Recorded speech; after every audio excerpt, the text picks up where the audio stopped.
আমি কিভাবে সর্ষে বাটা দিয়ে মাছ রান্না করি সেই রেসিপিটাই আজকে তোমাদের সঙ্গে শেয়ার করছি।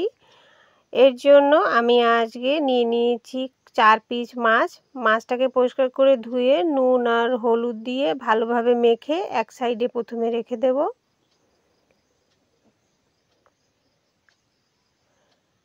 মাছের গায়ে নুন হলুদটা ভালোভাবে মেখে নিয়ে তারপরে কড়াইটাকে খুব সুন্দরভাবে গরম করে নিয়েছি আর কড়াইয়ে দিয়ে দিলাম কিছুটা সর্ষের তেল। সর্ষের তেল দিয়ে এক এক পিস করে মাছ দিয়ে দেব আর মাছটা দিয়ে প্রথমেই একটু নেড়েচেড়ে সরিয়ে নিতে হবে, তাহলে কিন্তু মাছটা ভাজার সময় দেখবে আর কড়াইয়ে লেগে যাবে না।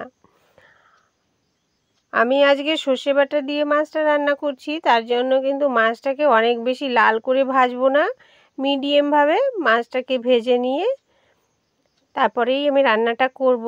এই রান্নায় যদি মাছটা অনেক বেশি কড়া করে ভাজা হয় তাহলে কিন্তু খেতে ভালো হবে না, তাই মিডিয়াম করেই মাছটাকে ভেজে নেব।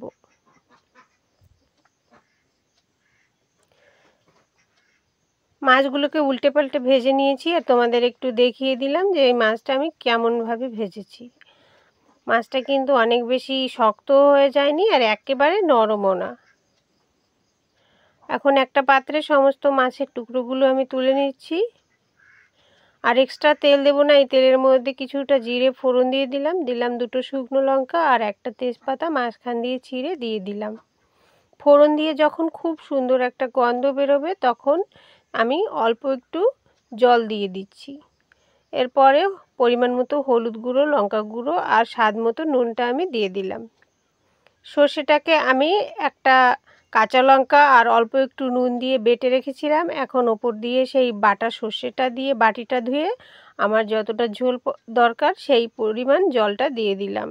ঝোলটা যে যেমন পছন্দ করো সেই হিসেবেই দেবে। আমি একটু মাখা মাখা করব তাই ঝোলটা কম দিলাম। এরপরে ঝোলটা ফুটে ওঠার পরে আগে দিয়ে ভেজে রাখা মাছের টুকরোগুলো দিয়ে দেব আর এরপরে কিন্তু হালকা হাতে নেড়ে চেড়ে মিশিয়ে নিয়ে এটাকে 5-7 মিনিটের জন্য গ্যাসের ফ্লেমটাকে মিডিয়ামে রেখে রান্না করতে থাকবো। 5-7 মিনিট পর ফিরে এলাম। অ্যাকুরেট টাইমটা আমি দেখিনি তাই অ্যাভারেজ টাইমটা বলছি আর নেড়ে চেড়ে তোমাদের দেখিয়ে দিচ্ছি। আমার রান্নাটা কিন্তু কমপ্লিট। আর মিষ্টির জন্য অল্প একটু গুড় দিলাম। আমরা যেহেতু চিনিটা খাই না তাই চিনিটা বাদ দিয়ে গুড়টা দিয়েছি। তোমরা চাইলে এখানে চিনি ব্যবহার করতে পারো। উপর দিয়ে 1 চামচ মতো সর্ষের তেল ছড়িয়ে দিয়ে এটাকে নামিয়ে নেব আর এটা কিন্তু খাওয়ার জন্য একেবারে রেডি। রেসিপিটা ভালো লাগলে ভিডিওটা একটা লাইক করবে আর যদি রেসিপিটা পছন্দ হয়ে থাকে বাড়িতে অবশ্যই ট্রাই করবে। আশা করি খুবই ভালো লাগবে।